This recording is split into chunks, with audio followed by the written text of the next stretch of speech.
Hey, kids. You're listening to the internet's wettest podcast about video games, consoles, and pancakes. The SML Podcast.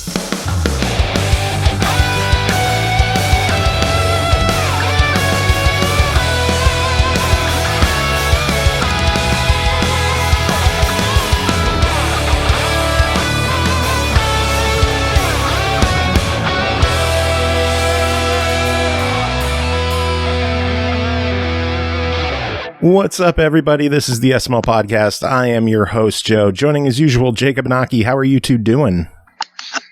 Mimi. Helpful. I'm alive.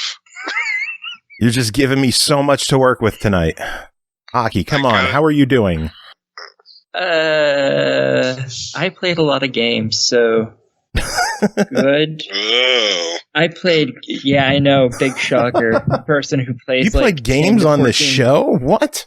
That's I'm insanity. not playing a game right now. Totally. No. Oh, I'm not. Lord. Anyway, Is it one of the ones you're reviewing this time? No, I finished. I started and finished one of those yesterday, and I started and finished the other one the day before that. Oh, fancy. Look at you, overachiever. She's ahead of the game. Yeah, I 100%ed both of them even. Speaking of games, we have a guest joining us who's worked on actual games. Logan DeMelt, how are you doing? I'm doing well. Thank you very much. I mean, 2022, this isn't the sci-fi future I thought we'd be promised. More flying cars, robot cats, but here we are, pandemic and... real cats. The real cats on the brink of war. You never know. So, I'd call it a Wednesday at this point. Or real Thursday. Cats on the brink of war? What's going on in the cat kingdom that I've been missing? I assume Russia is part of that problem, but, Fair. Well, the Ukraine is saying it's not a big issue yet. And they're the ones that are being threatened of being invaded, so I'm going to trust them. Oh, God. Yeah, it's... No. Not the puns. No. I blame Scotty. God damn you, Scotty. This is all your fault, Scotty. So, Logan, welcome to the show. There's a fun story of how we got you on the show. I own a weird collectible that I was looking for information on, and our friend Carnage put me in touch with you because you worked on the game and knew about the figure. It is a toy soldier statue. You worked on the game. Tell us, who are you? What did you do on the game? What do you do now? What brings you to our neck of the woods? Sure. So my name is Logan DeMelt. I have been in games over 16 years, but now I am currently at Meta at Reality Labs Research, working on AR and VR future tech as a design program manager. Specifically, where I started off in games, it dates back way before Signal Studios, at a small little startup company called Sony and a game called EverQuest. Wow, that's an indie. That's the indies of indies. It's an indie. Yeah. They were trying this new genre. Shame nothing happened with it. Well, they figured they'd try a little genre called MMOs, and I think a couple places have picked it up since then. But I was a GM for EverQuest. I got put on as it's basically bona fide customer service because I was 18 at the time, and didn't last very long on the graveyard shift because I didn't do one basic thing that I was supposed to be trained on, which is log everything that you do as a GM. Oh no! So it was a short time there. Was there no training process? The training process for considering the position wasn't great. Someone who should have trained me probably should have been held responsible, but it's all good. It gave me my first taste and kind of allowed me to check out Star Wars Galaxy that was being developed upstairs while I was there in San Diego, which is super cool as a fan, and 18, like, my heart just poured for that game, and I was stoked to play it as a consumer later. And I didn't think I'd ever be back in games. I kind of went the path of music, was interning at Epic Records, interning for Street Team stuff at Epic Records, and then doing other work at Drive Thru Records, little indie bands that I'm not sure a lot of people are familiar with at the time, because this was early 2000s, so a lot of Screamo like Finch and Census Vale. I'm not sure the audience here on this one. Nice. Jesus, yeah. Like you've had a pretty awesome career, like, already.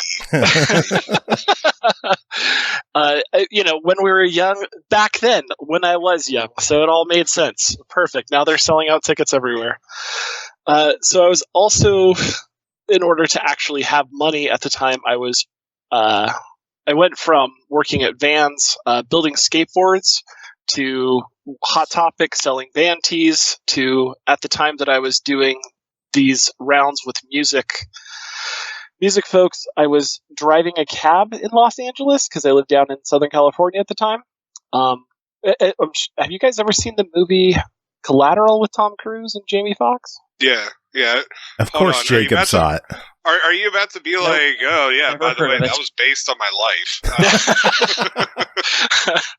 No. I saw that movie and thought it was a good idea to be a cab driver. So, not saying I wanted. I know. So now I understand why you're on the show, because you have a weird lifelong thing of making bad choices. All right, cool. Mainly. It was ultimately a good profession for me, because it was allowing me to be flexible with my hours for interning, and I started competing for Halo 2 during MLG and did fairly well with that. Oh, wow. That's how I ended up getting into the community that kind of led me back into games, and I ended up starting off at THQ as a contract worker for QA at $8.50 an hour. Testing out such fine titles like Silver Buckle Stables, which was a ValueSoft title, Horse Equestrian Adventure. Oh, wow. Oh, shit, that's our main genre here, actually. Because it was competing against such strong platforms as, Barbie's Equestrian Adventures. So, that's ultimately where you started, but I did fairly well there, and they moved me offsite to work on games like at Pandemic Studios and various other internal and external developers to kind of help finish games up to get ready to ship. And it landed me up in Seattle working at a kind of small mid-range game dev house called Gas Powered Games, and they were shipping Supreme Commander. It's an RTS kind of in the vein of StarCraft, but it was way too overspec'd for the current generation of computers when it shipped. It runs great now. It was horrible on performance then. But yeah, I vaguely remember that, and the sequel, if I remember correctly, was actually like an Xbox game with gold title too.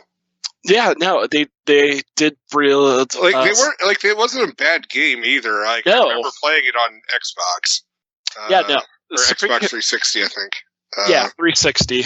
So Supreme Commander Forged Alliance was its standalone, and much like, since it was shipped by THQ had this classic thing with all their Warhammer games to be able to have all the sequential sequels for RTSs be vanilla standalone, so they could standalone or they can add to the original game with the units. I made really good contacts with the devs, and I was requested to come back for the sequel, at which point some of the devs were looking to potentially leave there and start a studio. I was offered the chance to, hey, why don't you come up here? We're going to break off. We don't know what's going to happen, but leave your whole life of 25 years down in Southern California, of Los Angeles and San Diego, and come on up to Seattle, which was fine. And applied to a couple places and ended up joining Warner Brothers Entertainment at the time of a weird sort of time for them. This was right as... So they have Warner Brothers Interactive Entertainment, which is Weeby, which was the Burbank arm, which originally beforehand controlled a lot of the movie licensing, game IP, that sort of stuff. And then I moved up north, and they were starting WBG, which was WB Games, and this was right at the point of Midway acquisitions and due diligence trips to various dev houses and IP that was going to go in different directions. Let's see, a weeby. I'm trying so hard not to lose my shit. I love that. My brain was still on the horse riding thing, and then suddenly I hear Weeby. I'm like, that's great. Weeby, yeah.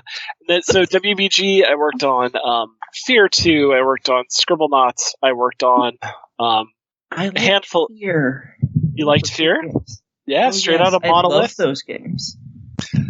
We were sat inside of Monolith, actually, where Warner Brother Games was kind of positioned within there as a developer, kind of publisher, spinning up outside of Monolith, because Samantha Ryan was the president that kind of moved over and offering a dev studio as part of that deal.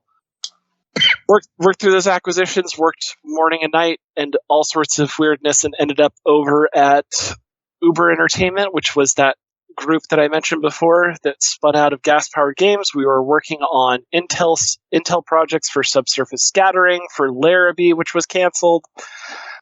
Lots. Wait, what was the last title you just said? So Larrabee was Intel's internal graphic cards that ran various tech that never came to fruition. Okay. All processor based. Yeah, it was going to be. Current day GPUs, actually, the way they do rendering was far more computationally benefit for everybody. So a shame, but it's okay.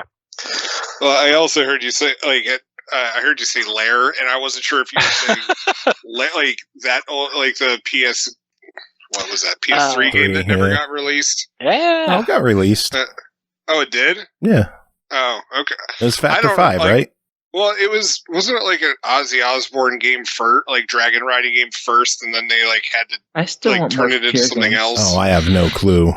You know what? You're right. It did come out because then everyone like didn't give a shit when it came out. That's right. I forgot. Yeah. No. So, anyways, I thought you were about to be like, yeah, I was working on Lair as well. It was crazy.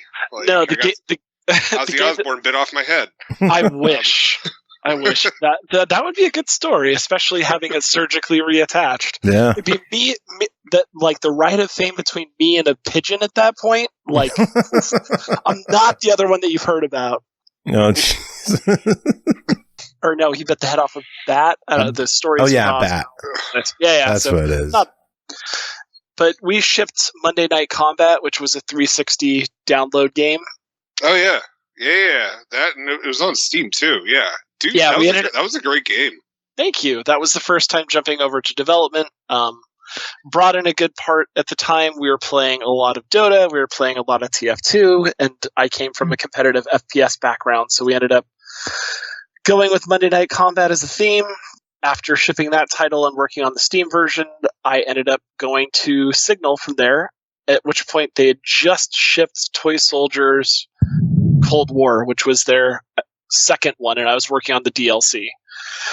So that is my tie-in to Toy Soldiers. But while I was at Uber, that specific statue you asked me about.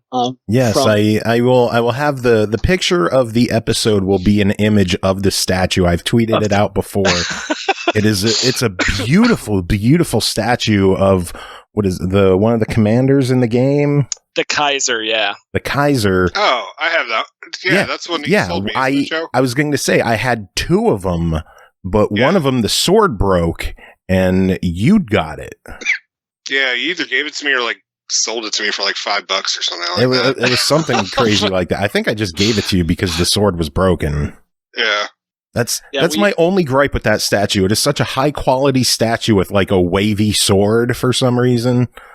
So the statues that we got, or the Signal purchased, Uber Entertainment, we also happened to reach out to the same company almost at the same time for statues for our characters from Monday Night Combat that we ended up selling at PAX and a couple other smaller conventions. But they're full resin. They're amazing. The guy's name who did that was Dez, and he was just starting up. He came from another factory, and he spun up his own practice in China. They were all hand painted. Oh, wow. The quality on all of those things were phenomenal outside of the original molds that he did for that Kaiser and a couple of our characters because they were just single piece resin. So anything that we sent over in the models, for all of us who had never done it, we had no clue to make things thicker, to make it that he was just going to do one-to-one copies or not reinforce it. So we all kind of learned a lesson, and their Signal Studios shipment ended up showing up in the container that we purchased, because we ended up ordering about 125 pieces, like 500 total units of our characters, and Signal had like 100 that they were doing for employees and like press events.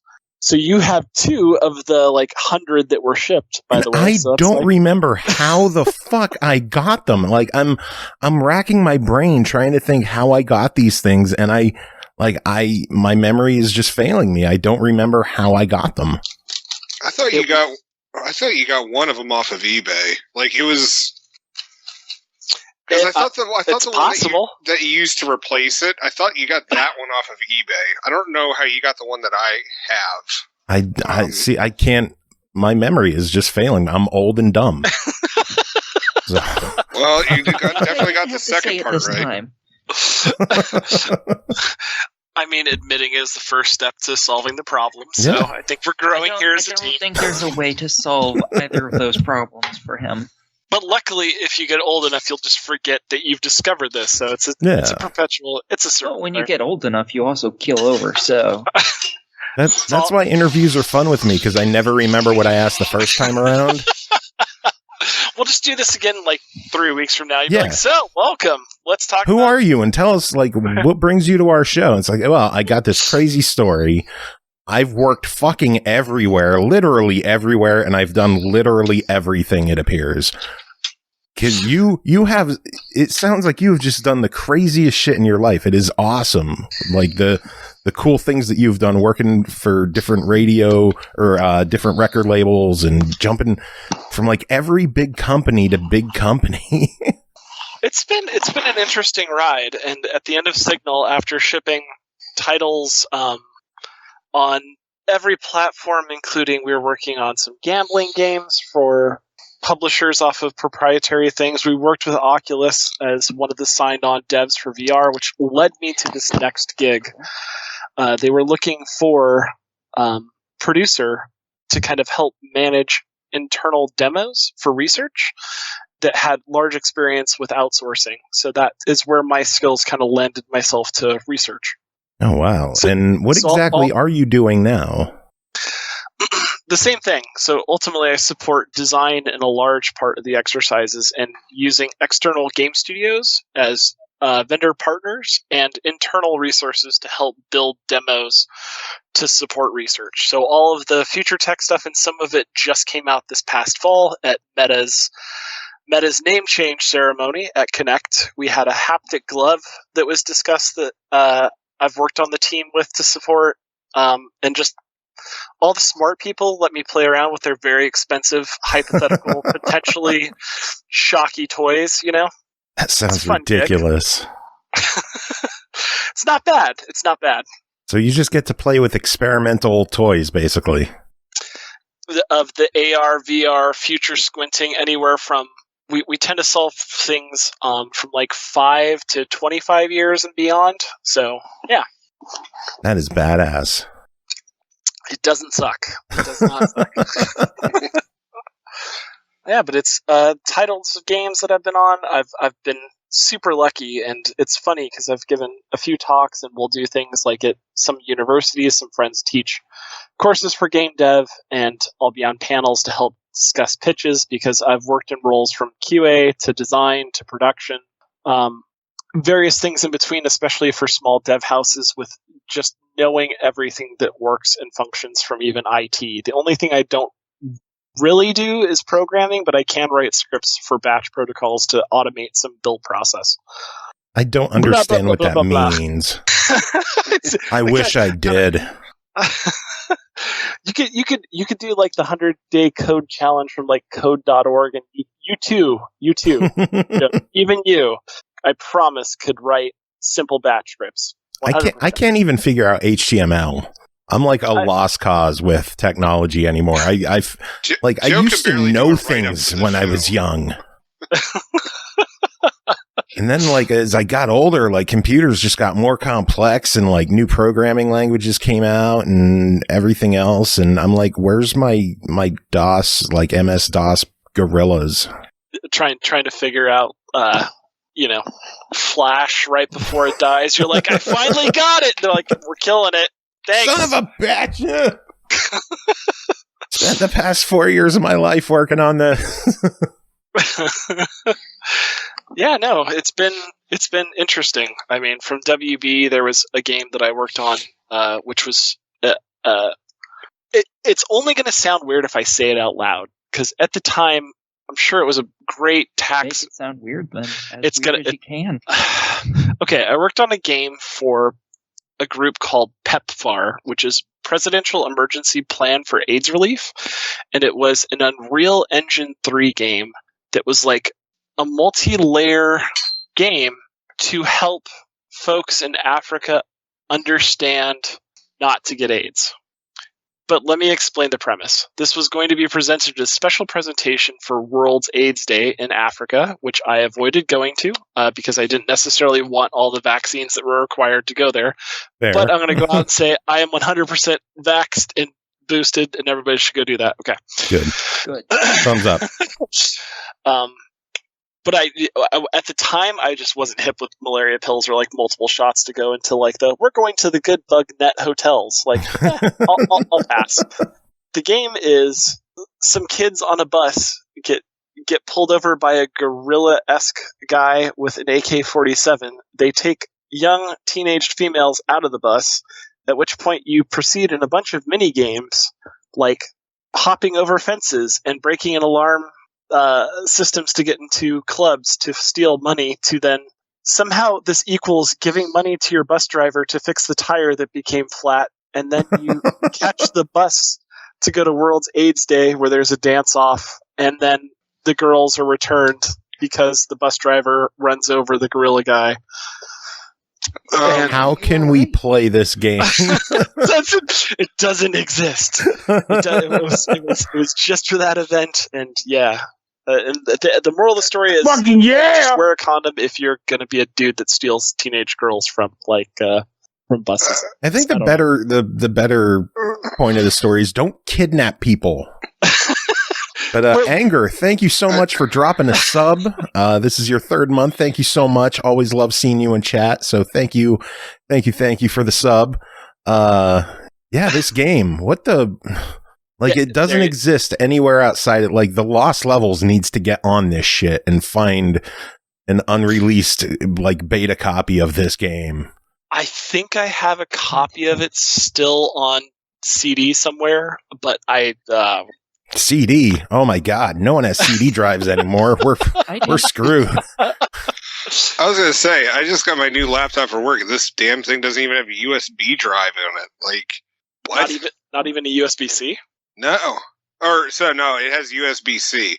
Yeah, okay. But that's a USB drive then. Well, Jacob, we're in the future. Come on. All right, for old man Jacob, like, no. Like, and I can't put my thumb drive in it, so it doesn't count. We'll get you a dongle, Grandpa. It's fine. Don't worry. I'll show you a dongle, you little bastard. Oh my! I still have a CD drive. I actually go out and I buy. If my computer doesn't have one, I'll buy one, put it in. I like having CD drives. I rarely ever use them, but I like having them. Yeah. I have an external chilling just for that reason. You gotta have it handy for some reason. I have a fucking 3.5 floppy drive that I have. Okay, now that's just unnecessary. Yeah, you are correct. But back when I was, in like middle school, I have a 5 1/4 drive just hanging out. No, that was 5.5, and that was elementary school for me. I have a couple of those. I think we're all in roughly the same age category from what I'm guessing here. But they're ancient. I'm much younger. Yes, perfect. Picture of use. Then I could probably date myself and ironically be the oldest person here, which is dates himself pretty frequently. What? Okay. You remember when radios came out? Is that what you're trying to say? What, when they had talkies? I remember the talkies. Quiet down, I'm trying to listen to my programs. I was born in 82 actually, and will be. I'm older, 81. My partner sitting not more than 10 feet away is also 81, so you're in good company. Born in 81 or is actually 81? I mean, more power to you either way. Sometimes she acts like she's 81. She enjoys classical music and crochet and sweaters. And she sweaters. Oh, so she was born in the 1920s. You're going to figure out just how much she likes murder. So she's offering me fruit snacks, and I'm not sure what it's laced with. It's going to be a fun night. No, she was born in 81. I was born in 82, so I'm about to turn 40 in less than a month, and I'm super excited to have new pains. That's all I'm looking forward to is new pains. Start taking your Advil every morning. I call those the adult multivitamins. Thank you very much. Take your dailies. Oh, I've got my I got plenty of dailies. You got your click-clacks of the edible variety. So, Joe, did you graduate in 99 or 2000 from 99. Oof. The last class. Yeah. I assumed the last mine was of the 90s. I assumed 2000, none of it was going to happen. So why? Because of Y2K? Just going to shut everything down? Since I've been a kid, there's been like Desert Storm, there's been like everything in the 80s. Like every century, it seems like there's something else to where it's just like, this is it. This is the end. So yeah, now we have a pandemic. Yeah, but life has already prepared me for this moment. Specifically for the pandemic when it happened. So I was at Meta on contract before I was hired as an FTE for the role that I'm in right now. Sure. I took 3 weeks off to kind of do a quick tour of Japan, Vietnam, Thailand, and South Korea. Right in January and February of 2020 at the start of the pandemic where it broke out. Hey, everybody. Oh, wow. I broke my collarbone and went to an international hospital from a moped ride and ended up having 3 people with COVID in there. But, no one was worried about it then. So. Oh, shit. Oh, wow. Only when going from Vietnam to Thailand did they start canceling flights to China. And then from Thailand to South Korea, we were temperature checked to leave. South Korea, we were temperature checked, like leaving the plane, leaving our terminal, going to the mall, to the internal airport or the hotel that we stayed at in the mall, leaving parts of the internal mall to a different part of the wing, going to our next plane, getting back to the U.S. Hi, have you been to China in the past 2 weeks? No, not at all. Okay, welcome back. Wow. Rational. Everything's fine. It's all good. So this show is like literally the most boring thing you've ever done in your life. That's not true. Come on. It's like second. No. No, I'm just kidding. Fellow cat dead, your good age. Guys are... Yes, on your Twitter account, you are proudly listed as a cat dad. How many cats do you have? Currently, I have 3 kitties. 3. What are the names? We have Boxy, much like the internet meme, and then Josephine, and Josie for short, and then Midnight or MIDI for short for a music call out. Nice. Yeah. I didn't know that was a meme. I only remember the person. Forever ago. That's, you see, old people talk. The old people are talking. Boxy, back in the day, the Queen of /B, became very much memey. Sure, a memey, like a weebie. I will never not remember that. Weebie. Oh my lord. Oh, I got you beat on the cat count though. Yeah, you said you have like 9 or 10. Oh no, 13. Oh fuck me, dude. Yeah, 13 that of them. So much cat boxes. How like? Yes, we ask that every time. Sure, Jacob and Aki, you're tired of hearing about how many friggin' cats I have. No. Okay, so lightning round. 13 names. I will count. You just say the names as fast as you can. As fast as I can? Shit. As fast as you can. No. This is like kids. You're not be able to understand what he's saying, but okay. That's fine. Go ahead. I'm good at this. Go ahead. Right. On the count of 3. Ready? 1, 2, 3, go. Piddles, Punk, Peaches, Coltrane, Potato, slow. Pork, Bean, Predator, Mama, Pickle, Peanut Butter Jelly. Oh, right, because pork and bean are 2, right? And so Yes. is peanut butter and jelly. Right. Okay. Yes. Good job. Did I get That's them all? 13? Or did I miss one? No. That was 13. All right. Mike, that was amazing. You are a better cat dad than me. Hey, you got a lot. You got to remember them, and they all look distinct except for Mama and Coltrane. They look near identical, and they're like we can't tell them apart half the time. And I'm like, "Hi, Mama." It's like, "Oh no, you're Coltrane because you're meowing at me." It's crazy how all of them look distinct enough to tell them apart, except those two. I'd call you a crazy cat person, but I think you've passed a number where that actually you're above that. Yep. Like my mom's a crazy cat lady in the wood just because she bought a house up here that happens to, like, there was 6 ferals there, and the feral that got out just continued to have cats, so she has 9, and I think she's insane. But you're and 13. Ours are all indoor. Yeah, they aren't indoor-outdoor cats because we live in town. We live right on like the main road in town, so we can't have outdoor cats because they would be outdoor flats. Ha ha ha.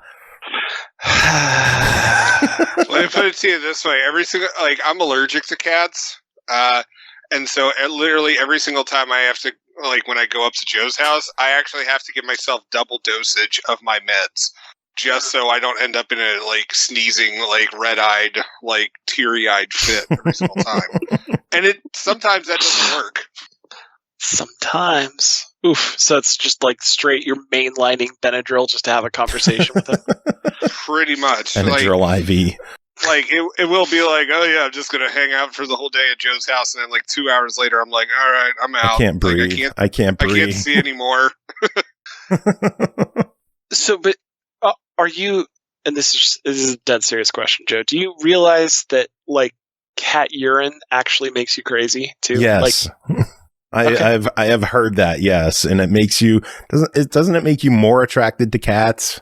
Yeah. It causes I think it's their poop. I take it back. It's not even their piss. It's their poop. So I'm just budget for cat litter alone has to be. I don't even know. My wife handles all the budgeting and all the finances, so I don't want to know. It's the amount that we spend on food and litter and good Lord, I can't even begin to imagine. I mean, you have to. The money is coming from somewhere, so it's not. She earns it, so I do this fucking things. Sugar cat mama. That's a sweet gig. I'm ready to dress up in an outfit. I'll come to your house. It looks cozy. There's stuff to play with and knock down in the background. Yeah, there's lots of things to knock down in the background in my place. Way too many statues have been broken because of these cats. But like a toy soldier statue that you then pawn off to Jacob and have no clue that it's one of 100. That's fine. That's no big deal. I got the other one right there.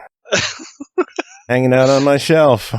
That is an insane amount of things. And what state are you in? Just curious. Pennsylvania. Are you going to rob me? No. That's way too much of a commitment. That's the other side of the country. I'm in Seattle. It also means that you'd have to see Joe, and yeah, that's. I already have a bad enough cat problem. I'd be wary of the air there to just produce 2 cats in my pocket. You come to visit, you go home, and you're like, "How did we get more? What happened?" Yeah, I'd be like, I took these sweet statues. Wait, why do I have 3 cats? What the fuck?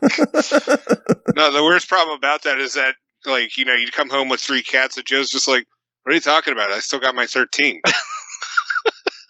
No, he'd be like, no, what are you talking about? I'm up to 15. Yeah, right.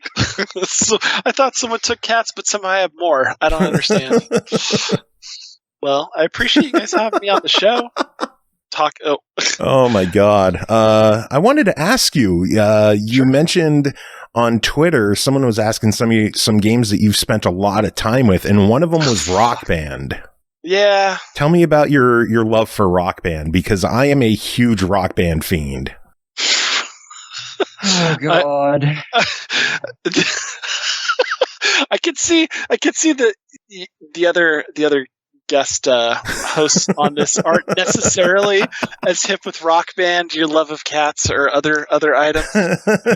You don't understand. He has every song, but like what, 3? 3. Yes. Yeah. He has entire hard drives that are just devoted to having those songs installed so he cannot play them. No, I don't have a hard drive dedicated. I have a console dedicated to Rock Band because 2 songs that he still doesn't fucking play. It doesn't because matter.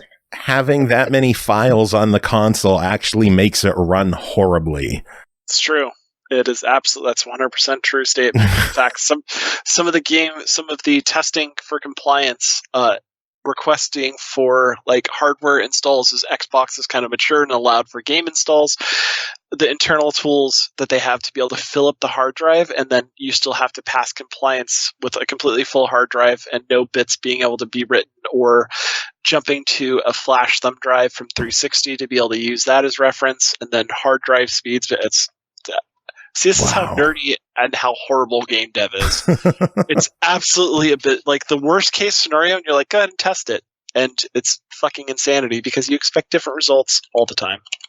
Damn. But Rock Band, no, I have a ton of songs. I'm not missing just 3. I think you're a crazy man. Once again, I'll just go on par. But I am a crazy man.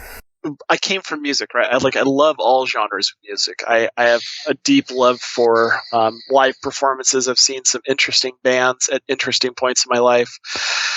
Notably, like Nirvana, right before Kurt passed away. I saw No Doubt Incubus's like garage bands because I grew up in Southern California. My first show was Tool as like a 12-year-old for a Halloween show. Soundgarden, right before they broke up. I mean, I love music. It's deep in the heart for sure. Damn, you've seen some crazy shows.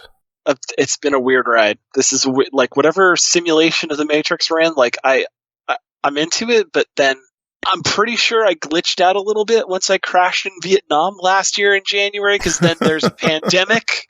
Everything's been a little chaotic. There's been insurrections. We're just like, it's wacko. Who knows? I could be dead.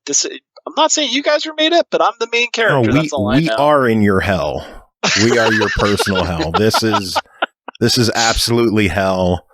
You made it, buddy. How you doing?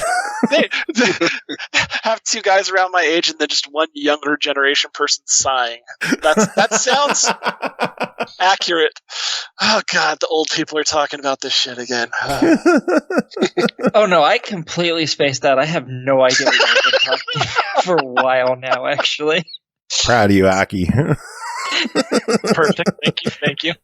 Just once the boomers are done talking, I'll step in. I got it. Okay. Freaking old people.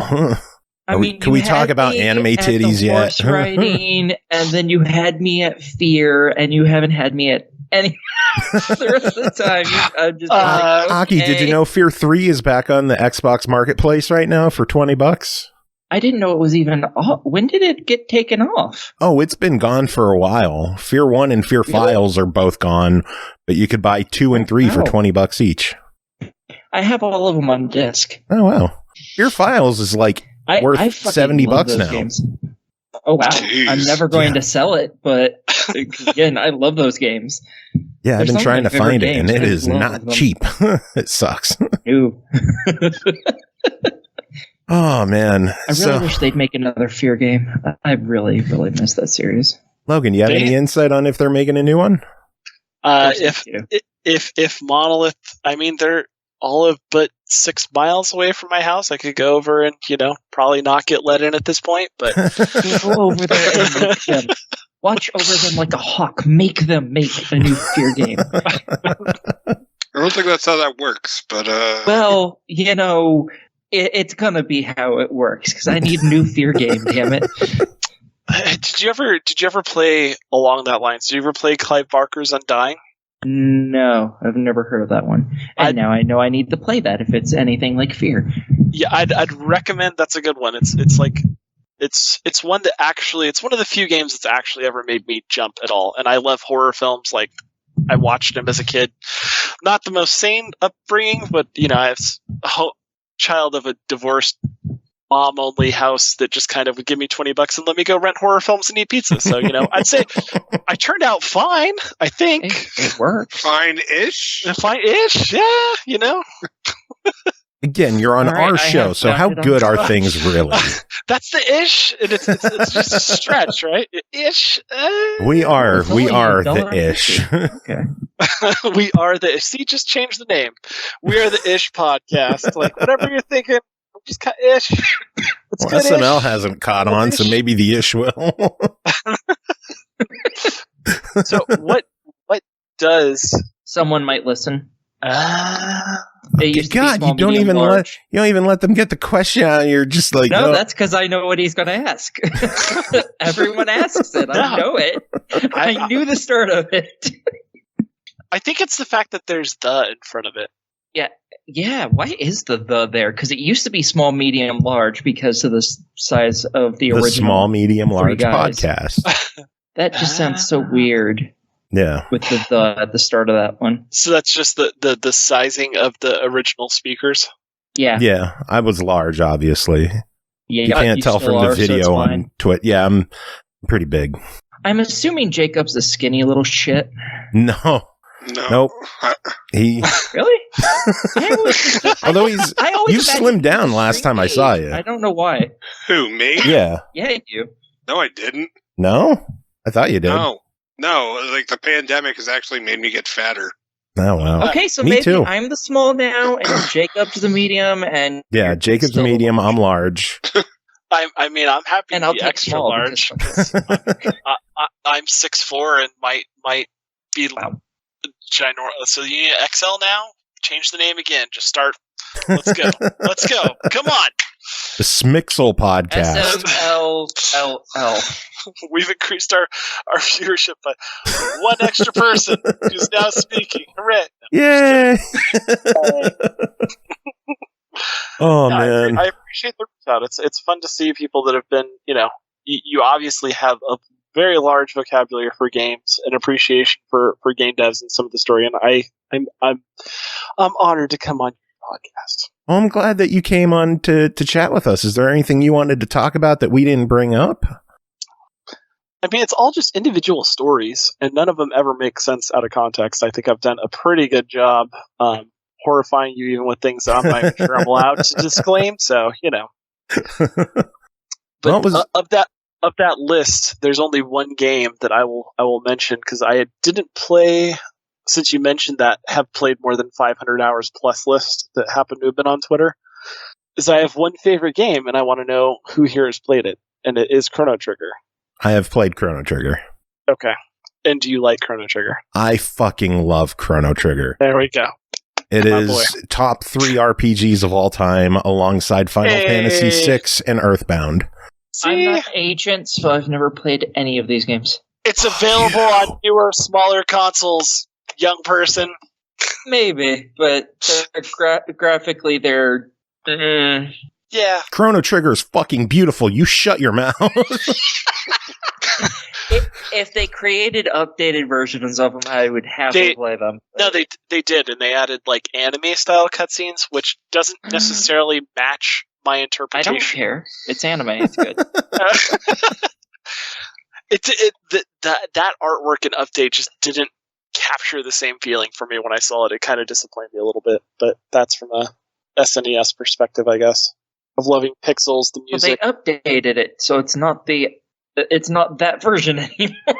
Carnage says if it has boobs, Dark Mika will be interested. Yeah, Aki needs some anime titties to be. No. I haven't played one of those games in so long. You have no idea. I am jonesing for one. Carnage's statement is absolutely false. I have titties. Aki is not interested in me. Hey, I am fine with seeing all of them. I don't care who they belong to.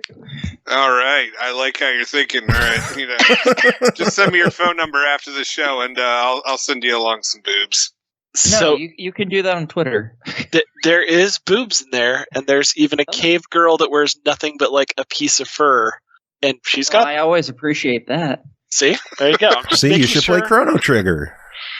It was one of the first games that really like pulled my heart towards games even more. I think it was my first RPG I played, and then went back to play more different ones because it was the first New Game Plus I ever hit, and being able to finish the game at any point in a time travel game where you kind of saw progression from three or four multiple time points. 4. It's been so long since I played it now, and I'm getting old and I forget stuff. I have to defrag this fucking horrible memory of mine. Remember defragging, kids? Yes. That's one I do know. You're finally talking about shit I understand.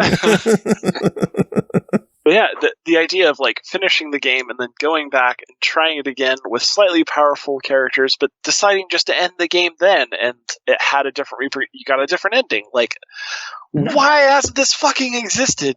So I know it was so cool at the time to be like, oh, I can end at any time and get a different ending depending on when in the story I end the game. It had what, like 15 endings, something crazy like that. 13, I think, but I think you're pretty spot on. There might have been extras later that were discovered that I didn't even know about. It's ridiculous. And it was possible to beat the game by yourself at the very beginning of the game and get a super hidden ending. Yep. Yeah, see, I would have gotten the one where you're super powerful and you win, and that would have been it, because I would have just kept replaying with my character until every one of the characters was a more endings than Joe has cats. They might be the same, Carnage. They might be the same, but close. Oh, man. Possible. I'm happy to stick around for the news, though, because this might be my only chance to be introduced to outside world knowledge from things outside of my echo chamber of, Google. You seem to think that we have knowledge, and that's a mistake. You're supposed to be young, so either learn it from you or I learn it from TikTok. It's one of the two. Aki doesn't actually come with news on the show. She just listens to me ramble. I'm the one who has all the news. Okay, then bring it, Joe. Yeah. Come on. Jacob, are you ready for news? Yeah. I have 2 pieces of news. I'm doing pretty good. I got 2. See? Okay, what are your 2? Okay, the first one is that Halo Infinite is now, as I said last week, how they're changing the prices of everything. They're also allowing you to get that premium currency without having to pay for it. I don't know when that's being introduced, but that is being introduced. You can now play the game and earn that currency somehow. Yay. Just don't know how, because they haven't specified. Woo. And the other one is a much more important one, Crysis 4. It's coming out. It exists, and I'm so happy. Yep, I was going to bring that up eventually, but Crytek did announce a new Crysis game is in development, so you are losing your shit about that. Make it weak. Other people losing their shit is pretty much everyone who has PlayStation Plus or Games with Gold, because there's a lot of pissed off people this month. Why? Yeah, the games look kind of Yeah, PlayStation Plus, they have UFC 4 on the PlayStation 4. Fuck that. Tiny Tina's Assault on Dragon Keep on PS4. And Planet Coaster on PS5. I think Planet Coaster's pretty good. It's a shame it doesn't give you the PS4 version, but whatever.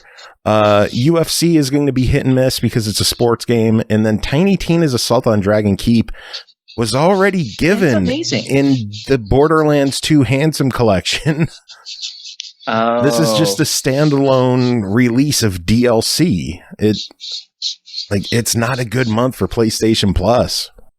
Oh, that's weird. Okay, because initially I looked at it and it was just like, oh, this is like, in my eyes, I was like, oh, that's pretty solid. Because that Planet Coaster thing, like, those games aren't cheap, and like, they really don't go on sale. Yeah, the problem is it's only the PS5 version, so a lot of people, most people don't have one. And Yeah, but still, couldn't you just pop it into your account and then just be like, okay, cool, and then play it later? Okay, but you can't play it on PS4, which is what people want to do. Well, okay. I don't know. I always viewed it as like, all right, just adding this to my backlog of over 1,000 games that I have yet to play. Like, honestly, I'm a little surprised even that many people want to play it. I would have figured that would be a very niche game. Honestly, I I don't even care about them. But then I saw that there's like Knight Rider DLC, and I was just like, oh, sweet! I'm gonna like fucking have like a kit roller coaster, and then like I go to see how much the damn game costs plus the DLC, and I was just like, all right, fuck this. I am never playing this game. Sorry, Kit. Because Jacob's a cheap ass. There's two questions I have, because this Okay. is something that the podcast folks can't necessarily witness if they're not watching your excellent stream on Twitch. I clicked on a link from Moobot that's listed as wet pancakes. Yes. Did it make you happy? Audio I had someone scream wet pancakes in my ear, and I'm not quite sure where that came from. Yes, that is a long-running joke of our show, where when people would donate bits, if they would donate a lot, we have a sound clip from our friend George, who is the narrator for the show. He does all the intros. He does all our special intros. He just screamed out, dropping bits all over your fucking face, wet pancakes. And it just, we have we love it. pancake emotes. We actually did a run of wet pancake lip balm. Which, by the way, I forgot to tell you, Joe.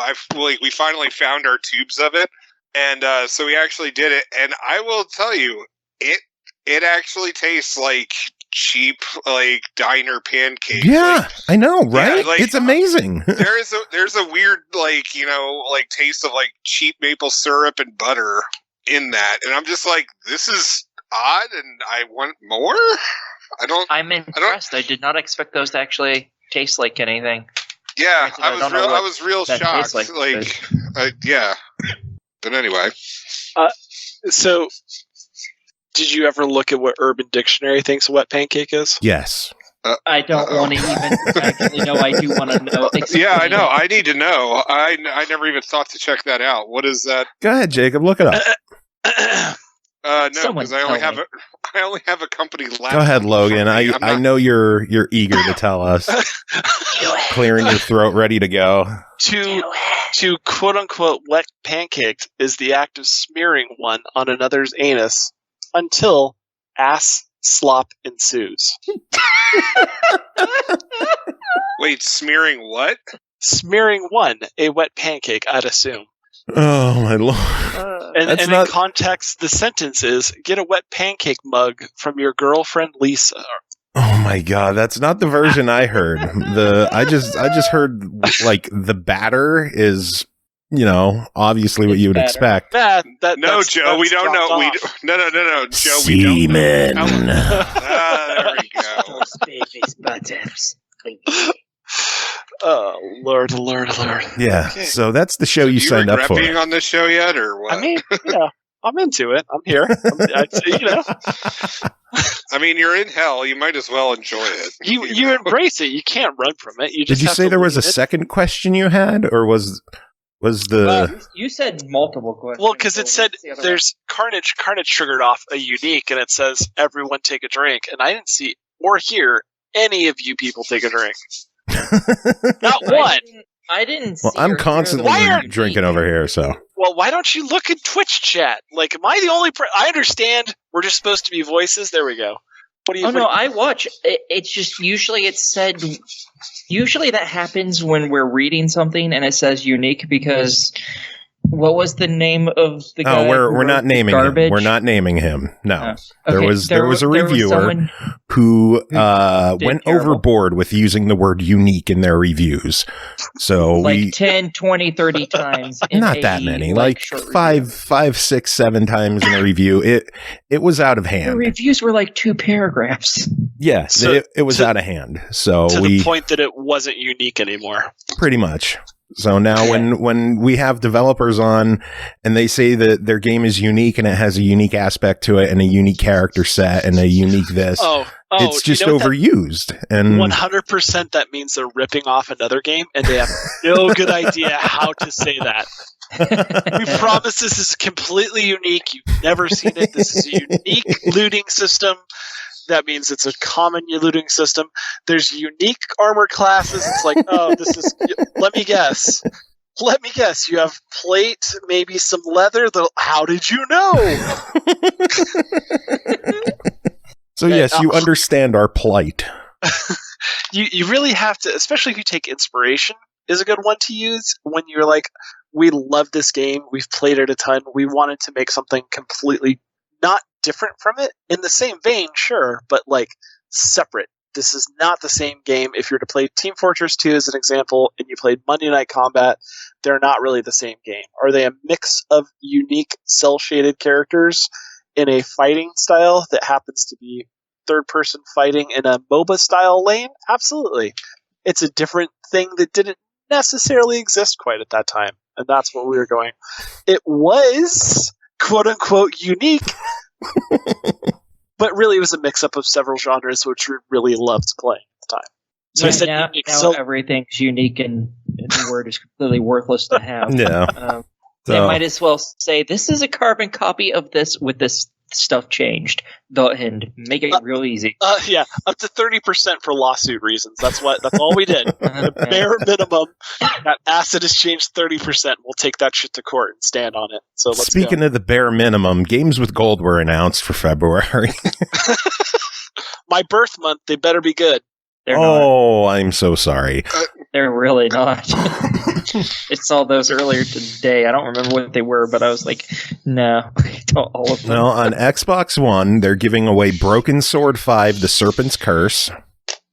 Okay. Which could be okay if it weren't like 6 years old. And on sale like frequently. Yeah. Yeah, and then they're giving away Aerial Knights Never Yield, which I'm excited about. I haven't played this one. I've heard a lot of good about it. It's a game I don't have, so I'm automatically cool about it. So. Yeah, but it's still only a $12 game, so a lot of people are upset about it. The Xbox 360 is where the hits keep coming with Hydrophobia. Hydrophobia? No way! I like that game. I dug it back in the day. I thought it was good. I heard the water physics were great, but the game itself was pretty. Yeah, the game's so. But yeah, the water physics are some of the most amazing. Just in general, they made their own system specifically for it, and it is fucking amazing. They were super good, Jacob. I've got a story for this one. I thought it was good, but if I remember correctly, the game's not finished. No, it never was. I think it got 2 parts on PlayStation. There was supposed to be and it was supposed DLC. To be 3. Yeah. Yeah, it was supposed to be a 3-part thing. Xbox got 1, PlayStation got 2, and no one got 3. Steam only has 1. The best part about Hydrophobia is that was released in 2010, and that was released for Summer of Arcade back when they had that program intact. Oh my god. The reason I know that is because Monday Night Combat, we were in that same slot. We were the 5th game to be released. Yes. In that year. Yeah, because because if you bought all the games, you got you got Microsoft points back. Yeah. You got points back. You got exclusive arcade stuff. You got entered for contests. And in that year, we had Castlevania, Lara Croft, Limbo, Hydro Thunder, which was. So it wasn't Hydrophobia, because Hydrophobia was about to be released, and it got pushed out. But they were, for some reason, included in the same press tour for us for that Summer of Arcade and Monday Night Combat. But so, I got to hang out with those guys for a long time, and we did a whole bunch of things, but it was weird. It was weird to hang out with them. It's a weird set of devs, but I great love for the boys from Limbo. I still hang out with them, and they were partiers. Woo! That's all I remember when I used to be able to party. You can't just leave us with, oh yeah, man, those guys are weird. Well, all right, come on. We need details. We need details. They were super, super into their game at a level which was no longer indie gamer. No longer indie game dev. Oh, possibly. I don't know. I'm just going to leave it at that. I will never speak ill of Dead Studio at this point. Oh, man. Well, that's not it, because there's another game with games with gold. This one, it's only 15 years old. Band of Bugs. which haven't is heard Yeah. another game I don't Yeah, own, there you so go. I'm like, okay. Listen to that raucous applause for saying Band of Bugs. I've never heard of it. Yeah, exactly. Well, I mean, good for them, you know? I'm not gonna lie. Like I mean, the studio probably doesn't exist anymore, but yeah, good for them. Yeah, I don't think Ninja B exists anymore. I haven't heard from them in a couple years. Yeah, here's my thing. Like after the backwards compatibility sale that they just had, I am now like, which I spent more than I'd care to say, on. But it's just like I now have like all these. Like I got a shitload of extra titles from that thing.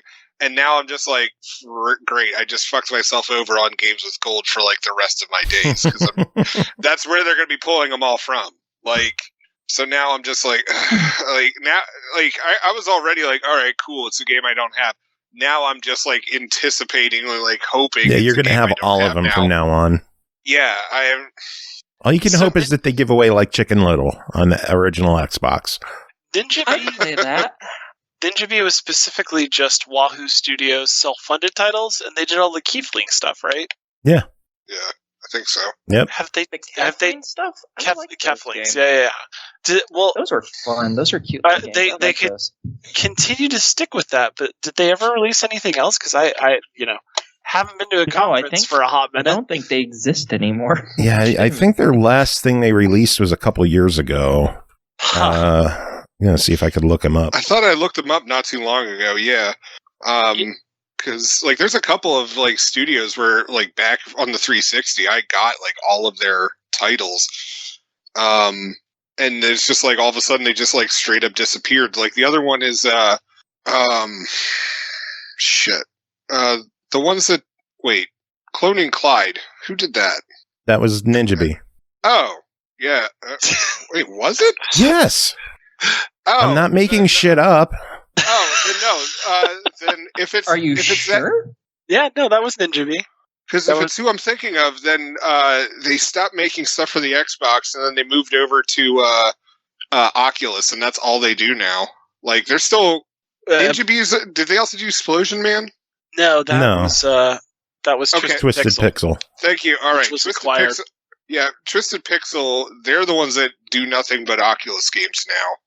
Yeah, Ninja B's last. Ninja B hasn't done anything since 2018. A handful of Keflings, and the whole company as a whole hasn't made anything since 2019. One leaves. Yeah. Huh. So- Yeah, I mean, big love for the guys at Twisted Pixel. They were arcade. There was a weird bond amongst all the devs at that point, which were kind of helping 360 and being arcade devs and kind of doing the content lift, as it were, at the time, to kind of bring higher quality digital download only at such a painful point in that cycle.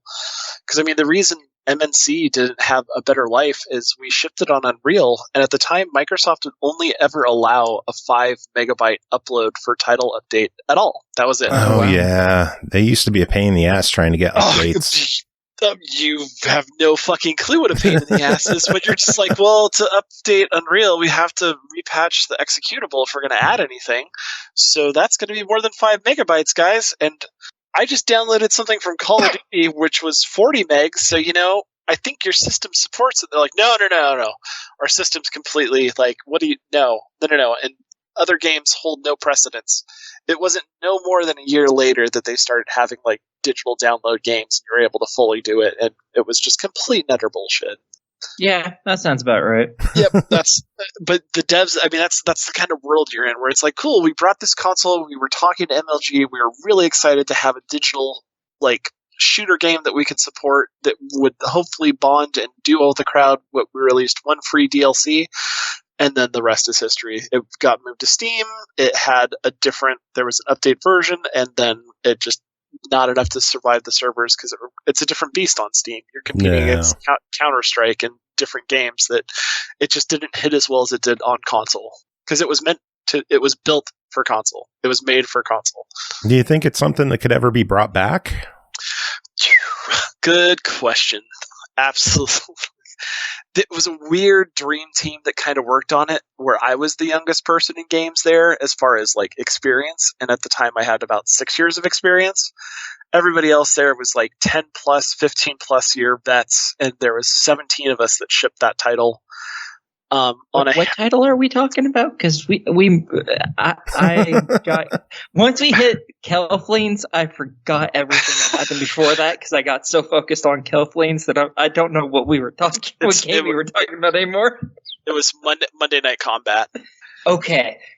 Summer of Arcade. I know we're segue. We'll get back there from the news. We made it there. We made it there. From the news back to me just not shutting up, and I'll shut up. I promise. No. Yeah. No, but there could be a world, but Uber Entertainment became a different company because they were working on what is that game called? Oh, wow. It's for Steam. It's an outer space. It was supposed to have come out. That's not super helpful. Kerbal Space, Kerbal 2. So they were doing project for hire stuff. They renamed the studio to get rid of the weird kind of back news from Uber and anything that was tied to, because Uber Entertainment came out at the same time that Uber the car company came out. Bad timing, I understand. That was an awkward E3. So they kind of transitioned. They changed the name of the studio, and then there was a bunch of drama with Division. Private Division is the publisher for Kerbal, and so that team that was working there at formerly Uber now works at Private Division at a Kerbal-only developer. So that studio exists on paper as far as I know of. That is interesting. I didn't know about that. It's quietly swept underneath the rug, much like many other studios. So do you think we're going to see any studio shut down with the whole Microsoft acquisition of Activision? I hope not. Like, my heart really hopes not. Microsoft is, as far as I know, they've only closed a couple studios, right? That shouldn't have been closed. If anything, from my perspective, and just my perspective alone, I think it'll hopefully do some good to the tarnish that's been brought upon Blizzard in the past years. Yeah, they haven't been doing too well. No. I'm hoping it gives asking Overwatch. If people have phones. The Diablo. That was an awkward BlizzCon that I was at. I was sitting there at that panel. Oh, you were there for that? Oh yeah. That was a good time. I'm sorry. It's fine. It's a good chance to see some friends because I used to play a bunch of WoW. I mean, ultimately, I hope it just infuses the talent that's there with the ways to kind of produce games like Turn 10 has and other Microsoft-funded studios. And the payment structure, like Blizzard, runs a bit more off of passion than pay, and they make up for it with body counts. So, maybe that'll turn around with Microsoft helping run the bill that they'll, I am worried. They announced, that they're hiring for an unannounced game, and it's going to be a survival game. And, they immediately lost me when they said survival. Yeah, fuck that. And that's just because you don't like the genre? I'm just that genre's shit. I don't like the genre. I'm not a fan of the mechanics, and I think there's just too many survival games. Yeah, fair. There's more than one survival game, therefore there are too many. You are correct. It's a genre a lot of people care about. So I mean, there's flip sides of it. It's disappointing that Blizzard is doing that. It's like who is Rare doing the Grounded, is it called? Yeah. I don't know. I can't think of a recent Rare title. Is that the one where the kids are tiny and they're living in the yard? Yeah, Grounded. Oof. Okay, I've seen the trailer. The name just didn't stick. It has giant spiders. Don't watch it. It's terrible. Obsidian. And they're realistic. Okay. Obsidian, not Rare. My bad. And Obsidian was purchased by Microsoft, right? Yep. That's another Microsoft studio. But they also produced the best Fallout that Fallout New Vegas is just like chef's kiss to Fallout as far as I know. Now they have Bethesda and Obsidian. Are we going to see New Vegas 2? Are we going to see Obsidian work on Fallout again? How great would that be? They don't. Are we going to see games released without 1 million bugs? No. That's a Fallout. That engine itself is just it needs. It's a broken piece of crap. Yeah, it's the Bethesda charm. It's the charm. No, it's not. Save often and save consistently, especially before you do anything on the other side of a door. Yes. Yeah, I think Fallout 3 was my favorite Fallout, followed by 4, and then Vegas. I didn't particularly like Vegas. How does it feel to be so wrong? I mean, I wasn't going to say it, but I have a special love for that just because I like clear, concise good guys and clear, concise bad guys. I don't like when you have a whole bunch of groups and they're all kind of pieces of shit. I don't like Shades of Grey. Exactly. I hate Shades of Grey. You should either be a bad guy or the best. Did I say good guy first or bad guy? No, I said bad guy. Okay. You should be a good guy or the best bad guy possible. Yeah, where it's murky and you can't trust anybody. That's actual Vegas. It felt like the Mafia but I don't want any of them to become the leaders. I don't want to be like, it's actually going to happen. Yeah, but I don't like it. I want them to have either the worst possible solution, which is nuking the place, and I'm fully in support of that, and then giving it over to Caesar's Legion. That is the only correct option as far as I'm concerned, because there's no good option, so you might as well go full bad. You understand how that replicates life right now, right? Yeah. Okay. It's just, as long as the art has at least transcended that point to make that happen. Everyone likes to go full bad. Everything is bad. It works. I'm okay with this. God. Anyway, so eventually a real good guy is going to show up and solve all the problems. Nope. Just never going to happen. That whole space of assholes you don't want to deal with. That's where we're at. Well, eventually maybe a nuke then. Whatever. Problem gets solved one way or the other. Speaking of nukes, Call of Duty games are famous for their nukes, and Microsoft confirmed on an earnings call that PlayStation will be getting at least the next 3 Call of Duty games. I'm sure they'll continue to get them. I mean, those sell well on both systems.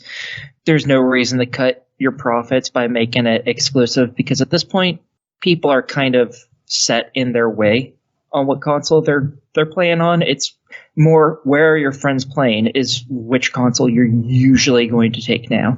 So having exclusives, whilst is nice, it's not going to be as much of a system seller as it used to be. Call of Duty, I think, is like the ultimate system seller. If they went exclusive, I think they're going to keep Warzone multi-platform, and they're going to make the campaign entries. They're going to make those exclusive. It's interesting perspective. I'd be more interested in them moving away from the 4 different development houses that publish them currently and moving it to a more and not giving yearly Call of Duty updates. Warzone can continue to get updated, but really, and this is where I don't want any of those folks to lose their job at any development house, but really condense down and space out the story. They have one house for Halo, and now 343 just released a great game in my opinion, and it took time. What I think they should do is they should just tell each studio, make a game, have it ready by this month, 3 years later. Because they have over 30 studios. They could make one game every month, and the people wouldn't have to make a brand new game for almost 3 full years. They should just do that and constantly have brand new games out, even if they're smaller games. I mean, in a perfect world, yeah, but if you think the creative process could work like that, having worked in games, my hat is off to you. I mean, they've managed to put out brand new games every year. If they can do it one every 3 years, I think that'd be a lot better. But that's what they're doing. But they're on a rotation. It's one development house does the 3-year game, and then the next one does it the following year, and the next one, and then they're back to the rotation. That's the current model. I just hope that they take that and they just keep one on Call of Duty and take the other 2 and let them do whatever they want instead of just being a Call of Duty farm. Gotcha. That's what I want to see. There's 3 that are between Treyarch and Infinity Ward. That's their lifeblood, right? Yeah. And then Sledgehammer was brought on as a specifically raised up COD house. when they have other developers supporting the effort, because it's such a machine that you still need support for that level of fidelity and content. It's an insane beast that Call of Duty has become, and I don't think anything will change. I'm just saying, me personally, I'd rather have a game every 4 or 5 years from a developer that matter if you're going to do those sorts of I think a new Call of Duty every 3 years would be right on the money, I think, because that's how many studios they have. I think that'd be best, because then they could make better stories, because from what I understand, lots of the stories are getting worse and worse. So they can work on the story more. I don't think they have to work on the multiplayer all that much, because I assume most of them are probably about the same. Multiplayer changes a little bit. I'm a bit of a FPS snob, though, so... Yeah, I don't like versus MP personally. I go for the single player. I hate versus. The benefits of I'm the same, because I'm terrible at first person shooters. So I'll play the campaign and that's it. Like, I'm sad Halo doesn't have co-op campaign at launch. Yeah, but it does have the scorpion gun that you can carry around with you, and you can't hurt yourself with it. So just point directly down and keep shooting, and just walk through the game. You're fine. Today I learned. I haven't played the single player because I've just been on the multiplayer, because that's memories. Like, I used to wake up and play Halo 2 for 16 hours a day to do competitions and sleep, and then wake up and keep playing. So do you have the Master Chief Collection? So I played Halo 2 a lot. I played Halo 3 a lot, and now I've already maxed out the Battle Pass and Infinite. I love the new Halo edition that much. Oh, Jesus. Maybe I should just give you my account and let you max that out for me, because, like, I haven't even started it because it just hurts my soul to even attempt it. But I want that achievement. I actually haven't played that much, and I've already hit Diamond for the little bit of ranks that I've played just by myself without any team, because I don't have anybody that I play with. I'm too old. The young kids don't want to play with me anymore. Shit, add me on Xbox and you can carry me. I'm fine with that, because I'm terrible. All 4 of us. Let's get a game going after the show. I have it installed. I legitimately can. I am perfectly cool with that. Jacob, do you have it installed? Yeah, I do. Oh, I was expecting a no immediately from that. Nice. This is going to be fun after the show. Anything else, Joe, we got for the news for the podcast? We're running long. Yeah, we are running long. Holy shit. EA announced that Respawn is working on 3 new Star Wars games. They're working on a new Star Wars Jedi title, a new Star Wars first-person shooter, and a Star Wars strategy game developed with Bit Reactor. Well, they lost me on the last one, but I'm really excited for the other 2, because I want another Jedi Fallen Order game, and a shooter sounds like that could be pretty cool. I'm excited to see where they go with the strategy game. It could be interesting. And it's something different. Games, so. Having worked on so many strategy games, you lose me a little bit. Jacob, what are your thoughts? I mean, it's always good to see new Star Wars games. I was a little surprised by it, because a lot of people thought EA was going to lose the license. I did. Yeah. No, like a lot of people did, but if these games are far enough along that Disney was just like, yeah, we'll let you keep going at what you're doing, then they obviously showed him something good. So I think I'm excited. Well, we'll see where it goes. Some bad news. The Nightmares from the Deep series from Artifex Mundi is being delisted from sale due to licensing agreements. The first game appears to be gone completely. The second game seems to still be available, while the third is in a bundle. As of this morning, the second game is still there. I bought it. So there you go. The third was available in like 2 or 3 bundles, but was not available by itself. Correct. Yeah, there's like 3 different bundles. The lowest, like the cheapest one is like $35. The most expensive one is like $100. And it's you get X number of games, right? But it's also how much do you love not $100 at once. Well, I have all 70-something of their games on Steam, so I'll be fine. That's the thing, because as soon as Joe told me, I immediately went to my sources for keys just to see if I could, just in case any of them still existed. There are still a few keys out there for the games on Steam if you really need to have them. They go anywhere from $2 to $10. Or if you can get it legit while you can.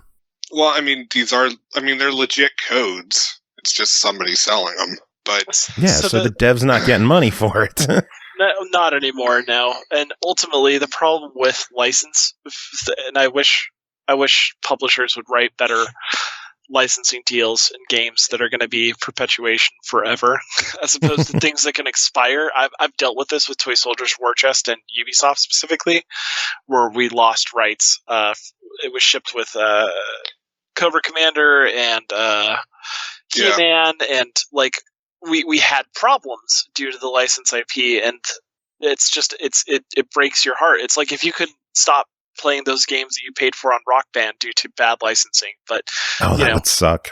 It would you'd be fucking furious, right? But Harmonix understood that this game is going to live forever. These tracks need to live forever. That's kind of the end deal. A one-time purchase, just like everything else. I'm missing one Artifex Mundi game on Steam. That's it. They have over 70 games. I'm missing one of them. Is it one? Is the game still available to buy? Yeah. Oh, yeah. I just haven't bought it. Actually, right now it's only $1.50. I will buy it. I'm gonna buy it right here, right now. What? I'm just curious. Being that you guys are passionate about games, have apparently extensive libraries. What does your Steam library look like as far as? I have over 1,000 games on Steam. So. I think I'm at 700, 800 games on Steam, but my main collection is on Xbox, where I've got I think I just hit over 1,200. I'm on 600 on Xbox right now. Joe? I'm He has every game on Xbox. I was gonna say, just name a game, and he can be yeah, probably. My Steam library's sitting at 1878. I didn't think you had a Steam library, honestly. You don't like playing on computer. No, I don't play PC games, and I have a Steam library of 1,800 games.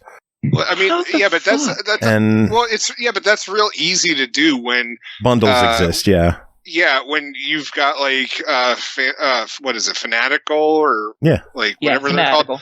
Yeah, when they offer bundles for $5 and you get 15 games. Mm-hmm. Humble Bundle, and if you signed up for their back when they used to give you shit every month. Why do you have that many games? Why did you sign up for that stuff? You don't like playing on the PC. Why would you do that? That doesn't make sense. Because I got a new computer at the time and I wanted to get PC games for it. To not play? Yeah, pretty much. The big thing, though, is my Xbox library, which is sitting at 4158. I'm surprised it's that low, to be honest. I'm sorry, come again? Yeah, he has almost every game, literally. No, I'm missing a lot. Has been sold I think Scotty has more than me. I think Carnage has. There's someone else like you in here. Yeah, but is that your digital library? Yes. Or does that include physical zone? That doesn't include physical at all. Okay. Yeah, most of my digital is honestly due to one, reviewing games for two different places, and two, the free games from the contests. Xbox every month. No, it's not even contests. I don't actually have that many games from contests. I've won Cole was the contest queen. That's right. Yeah, I've won less than 20 games total from contests. Anyway, Logan, you mentioned Ubisoft. They announced they are shutting down Hyper Scape as of April 28th. That's a shame. Pour one out for Hyper Scape.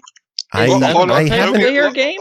Whoa! Hold on. Logan didn't say how much is in his collection. I mean, if we're gonna compare penis sizes right now, True. Oh no, insignificant penis size. That's it. And most of mine have been it's so small. It's so small. It's just No, I have about 800 on Steam, and across all the other platforms, which would consist of all the way back to Atari 2600, I used to have a pretty good collection of things, but I kind of let it all go a little bit throughout the years, just from prior systems. I have about 100 more games just in prior systems altogether. I did not have very many games for prior systems. I think on my PS2 I had like 70 something games. I probably have like 200 360 games on the shelf.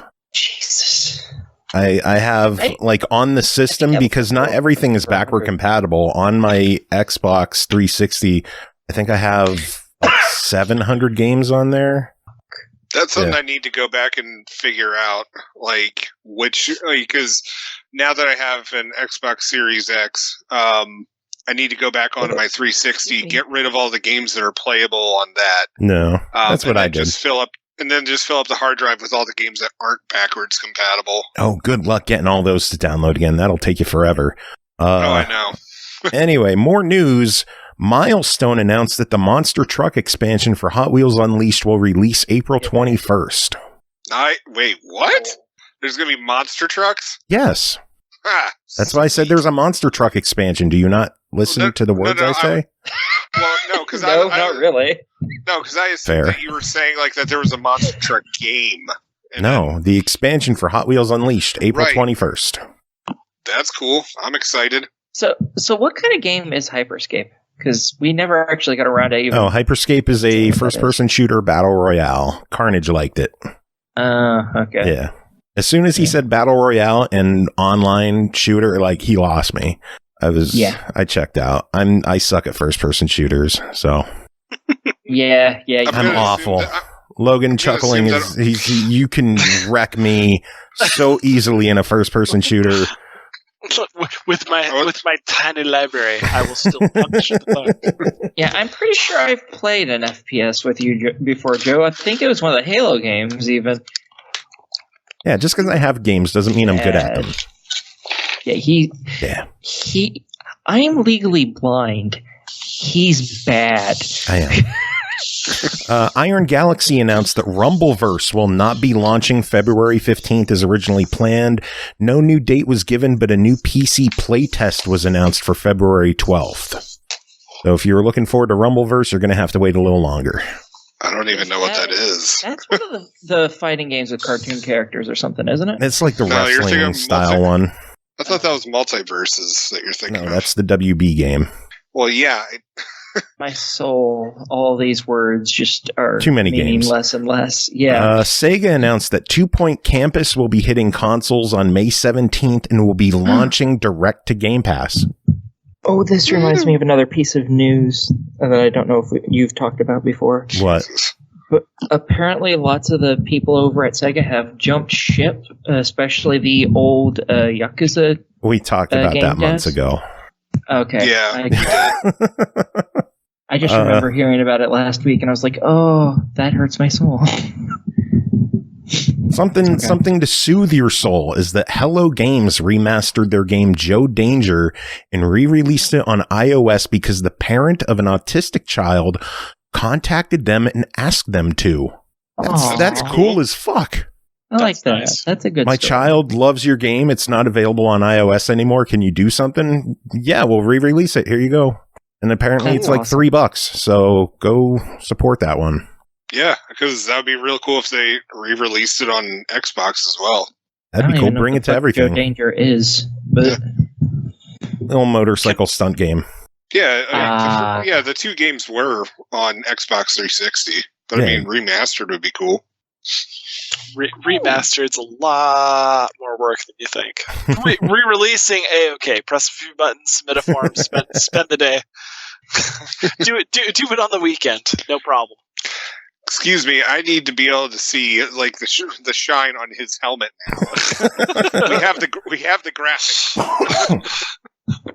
Want to see the sun reflecting, ray traced reflections. Graphics button. What's the matter with you? You stupid devs. The better graphics button is next to the online play button, right? Yeah, exactly. Yeah. Right next to the little turtle rabbit button. Make it faster. Yeah, it's more pixels. It just says more pixels. Last bit of news that I have is that the Steam Deck is launching February 25th and reserves are being handled by the Steam Store. There are 3 models of the thing. One for $399 comes with a 64 gig memory whatever EMMC. I don't know what that stands for because I'm ignorant and stupid. Also comes with a carrying case. So you got that.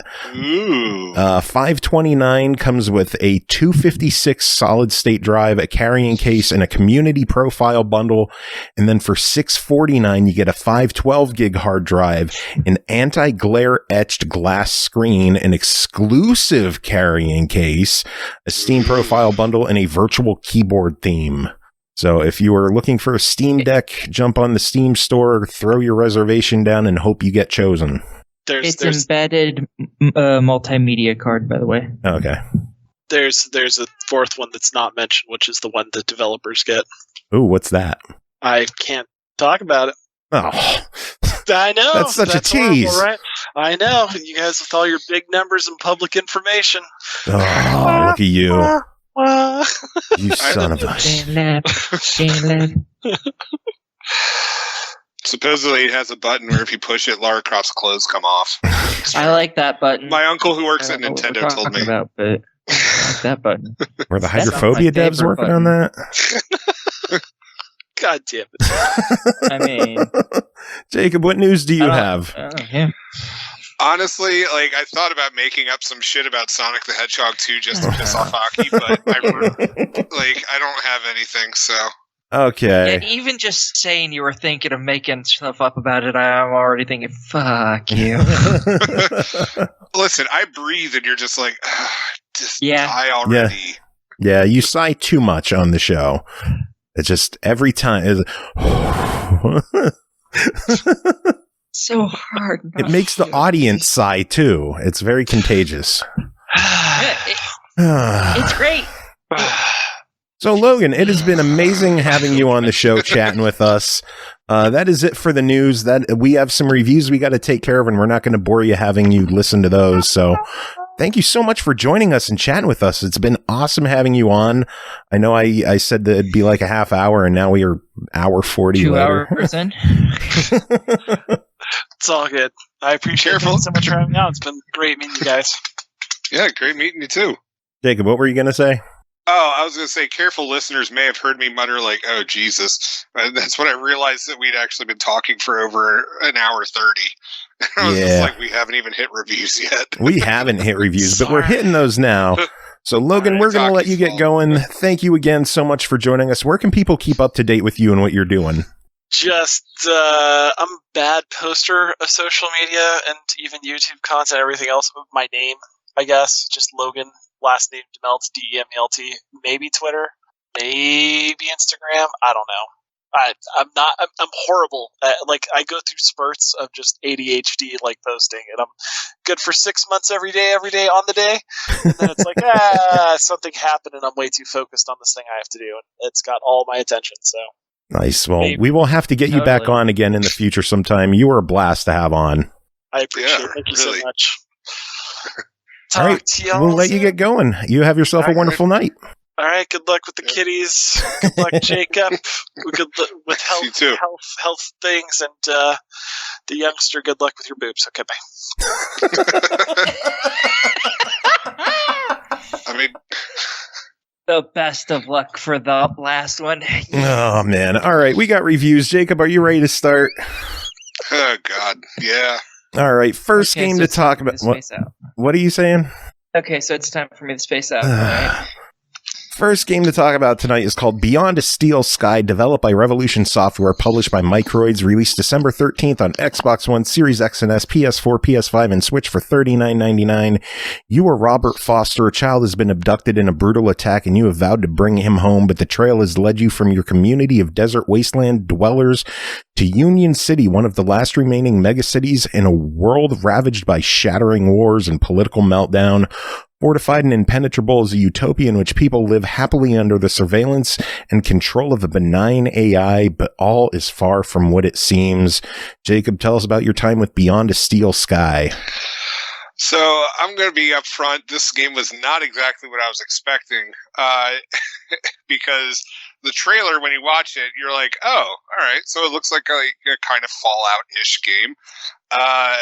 But in the back of my mind, I was like, wait a second, I've got like the original game on GOG, and I'm pretty sure that was a point-and-click adventure game, but, it's cool. Everyone moves out to, different genres and stuff like that. And I fire this up, and I'm just like, wait, what? Why is nothing working properly? And then I realized that the game is like a 3D point-and-click adventure game. So make sure you're ready for that. So as you go through this game, as in the description, you are this guy who has to go into this huge mega city, not like Judge Dredd-ish kind of mega city, but just, like the false utopia kind of stuff. And, just big sprawling mega city, that kind of stuff. And you have to solve like a bunch of puzzles just to move around and get to the next area, talk to a bunch of people, get items, there are some fetch quests, that kind of stuff. And so if you're not prepared for that kind of stuff, I'm not going to lie, you're going to struggle with at least the very opening of the game. It took me forever to figure out how the hell to get into just to get into the city, and I had to consult a guide a couple of times. So thank God this was released on PC a while back. But that being said, like the game style is, it's beautiful looking. Like the graphics look great. Once you get used to the gameplay style, like it moves along. It's just a lot of. It's a lot of standard point and click, but also like text adventure stuff where you have to use your imagination as like, okay, well, I have to get this bird to give me this device, and there's an electric fence nearby. How can I make the bird run into the electric fence? And like, and it's stuff like that. And some of the solutions are not like the most obvious, which again is standard for that genre.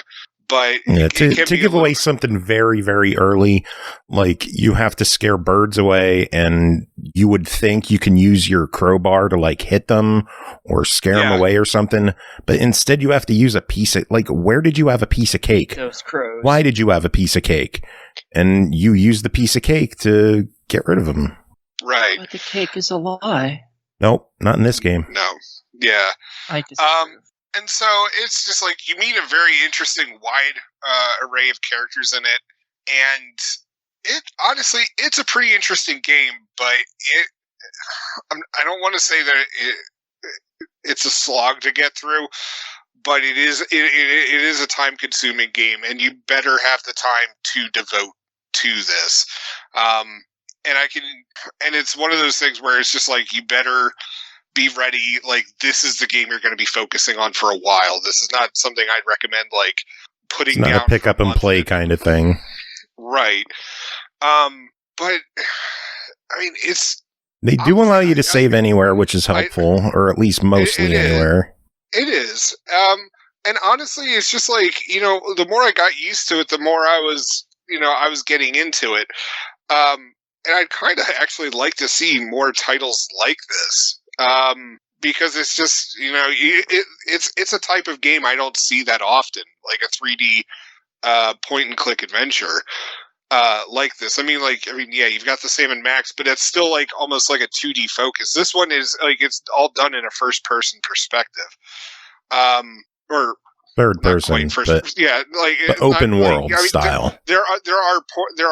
There are some first person like ish things, but yeah, more of an open world kind of thing. And it's just, I dug it. But it's one of those, like, it's, unless you already know what you're getting into and you're fine with it, this may be more of a try it than a buy it. But like, I don't know. It's weird because it's just like, I don't want to discount the game, because usually try it means like I'm kind of like not sold on it kind of thing. But it's like I am sold on it, but you have to be the right kind of person for this game. So, and you have to be okay with the price tag. It is $40, but it is a big full for game. $40. I was gonna say for $40, you are definitely getting your money's worth for it. And this is coming from cheap ass Jacob. So the $40 price tag is nothing to sneeze at. On this, you get your money's worth. And then something to keep in mind, it has different video options. If you are, at least on the Series X, it lets you choose between high detail and 30 frames per second or lower detail and 60 frames per second. Oh, So, I didn't mess with that. yeah. Settings are fun. Yeah. I was going to say, like, yeah, probably should have messed with those, because I'm not going to lie, like, the speed at which the character quote-unquote runs was driving me nuts. Yeah, you're slow in this game. Yeah, but... So $40 your official verdict. Honestly... It's just slow. For $40, yeah, I'd recommend it. But as I said, make sure you know what you're getting into. You might want to watch, like a Let's Play video first, just to get the hang of it. But, yeah, I'd recommend it. Cool. All right, next up is Gravity Chase, developed and published by Repixelate, released January 31st on Xbox for $11.99. Welcome to the futuristic anti-gravity arcade racer with a twist. Gravity Chase racing competition takes place on tunnel tracks for super fast 360-degree zero-G racing. Skill and precision piloting are required to follow the optimum line, along with strategic use of pickups, power-ups, and weapons in order to progress through the race series. Jacob, tell us about your time with Gravity Chase. So, Gravity Chase, it's pretty much as the description says. It's a futuristic racer, like everything looks like it's a spaceship. And you're presented in all these environments where most of it you're able to do like 360 stuff. Now, there are various power-ups along the tracks that you can pick up, but there's also things that will slow you down. And your little ship thing does have like a health meter, so you better so not only do you have to pay attention to like the other racers on there, but also you need to be paying attention to your own ship and making sure that you're able to survive to the next lap. It's not the most original racer. It gets the job done with it. The controls are fine, the power-ups they're okay. The graphics look fun, or they are fun. It's a nice futuristic look to it. But at the same time, there are some things that I felt was lacking. Like, there's no tutorial. There's no real tutorial or instruction guide for it. And so, like, you're gonna eat shit a lot when you first start the game. I mean, you're still gonna place like in first or second, but you're going to be eating a lot of shit along the way. And that being said, this dev, I was actually the one to review their previous game, that Formula, crap, I'm blanking on their name. But it was Formula Retro Racing. Retro Racer, right. And my complaint with that back, it was like 1 or 2 years ago when I reviewed it, was that there's no online multiplayer. There is couch co-op, but there's no, like, as I said, like there was no online multiplayer for that. And for this one, there isn't either. And it's just, I don't know. It just really boggles my mind releasing a game like this in 2022. We're in the middle of a pandemic. It would be nice if it had online. It's just, I don't know. It's just because who are you going to bring over? I mean, hopefully you're nobody, your friends are vaccinated. Hopefully, they're in decent health. You can bring them over to play this. But otherwise, it's just you versus the bots the whole entire time. And it's just, I don't know. For a racing game, for me, they always have that social factor. And it's just, I wish that this game especially had it. But otherwise, the tracks are varied. They're varied enough for what it is. There's a bunch of different ships that you can get and buy and unlock, and all that kind of stuff. And for what it is, it's a decent title. It's not the most impressive racer like this out there, but it gets the job done. I'm looking through some of the features on the Steam page. 10 unique ships with customizable colors and power-ups, and 16 unique tracks with multiple themed environments. Unique. Yep. Oh, man. So, $12 on this one. What are your thoughts? I'd be more cool if it was 10, but 12 is not bad. I just wish I was going to say, that's a $2 complaint. It is, but it's also a $2 complaint for a game that is essentially single player. Fair.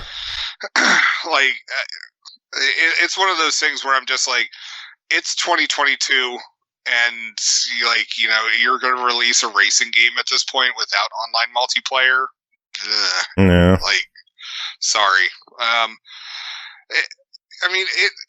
It's decent enough for $12. It didn't exactly wow me, but it's all right. Yeah, Carnage saying sometimes $9.99 is more of an impulse buy than seeing something 4 digits as well. So that makes sense. That's true. So, all right, next game to talk about is MouseCraft, developed and published by Crunching Koalas, released January 20th on Xbox One, Series X and S for $9.99. MouseCraft is an A to B puzzle game where players help Schrodinger, the crazy cat scientist, in completing his mysterious mice-powered invention, pile up Tetramino blocks to create a safe path for as many mice as possible, gather collectibles, fight enemies, use different types of blocks, blow things up, and avoid environmental hazards in 80 handcrafted levels. Purchase it now. Ha, ha, purchase. Get it? Yes, we Cheese? got it. Yes, we get it. Mice? Yeah, yes. Aki, tell us about MouseCraft. Can I just shoot myself instead of this? No, tell us about MouseCraft. In the mic. Clear. Let's do this. Wait, you want her to review it clearly or shoot herself clearly? Which one's happening? Flip a coin. I don't have a coin. I'm poor, remember? Well, then do the review. Let's start. Shit. Okay.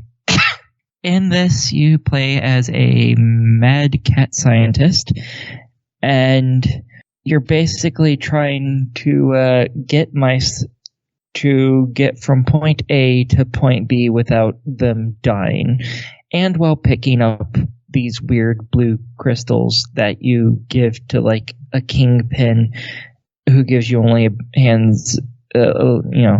handful of coins because, cheapskate.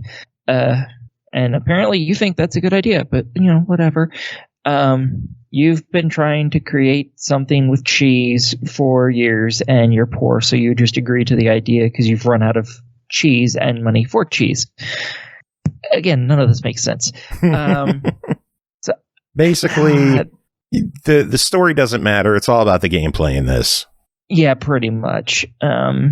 So this game's kind of like Lemmings, I think. I was going to say, it's very Lemmings-like, yeah. Yeah, they walk until they hit something that they can't climb on, because they can climb one block up. So if anything's 2 or more blocks, they just walk up to it, press against it, turn around and walk the other way. What's going on? And then turn and walk, yeah. And you just have to prevent them from, jumping into electrified waters or staying underwater too long or jumping into pits of acid or stepping on electrified things. The usual stuff. Dumb animals are dumb. Keep them from being dumb. Not complicated. But you don't actually have any control over these rodentia. Instead, you place blocks throughout it, which can allow them to climb areas. Later on, you get different blocks of different types. Like there's one that allows them to drop more than 3 blocks down without dying. It looks like it's made out of Pepto-Bismol. It's a jelly block or something. Then eventually you get things like explosive blocks, and when one of the mouse or one of the mechanical mice, which will kill the actual mice. So you got to protect them from that shit too, even though you made that. Again, doesn't make sense. If they touch the explosive block, it starts a timer counting down from 3 seconds, and then it explodes. And if anything that's caught in its blast radius, which is 1 block in every direction from it, obviously the things, they go boom and be the dead. That's how explosives work. Just in case you didn't know that. See, we're learning things today. Oh yeah, very much so. There's 3 mice in every level, and the whole point is trying to collect all the stuff and get all 3 mice to the end if you can. You can continue as long as you collect the crystals and get at least 1 mouse to the end. But in order to perfect each level, you have to get all the mice to the end and collect all the crystals. I don't know if you actually have to collect all of them, but you have to collect a lot of the crystals because it opens up 20 levels at a time. So you get access to the first 20 levels, and then you have to collect a certain amount of crystals in order to unlock the next set. And I don't know if that's all of them, because I didn't bother There's counting 80 them, levels in the game, so 20 and then 20. I'm guessing it opens up 4 sets of 20. Yeah. Yep. That's exactly how it goes. And at the end, you have to unlock the last one, you have to have 115 crystals in total in order to open the last set of them. I don't know if that's all of them from all the prior levels or not, because I didn't bother to count them, because I got literally all of them in every level, because you have to do that to get a perfect, and you have to perfect everything to get all the achievements. So, I got all the achievements because I'm me. And I'm a good reviewer. Did you have to cheese it to get them?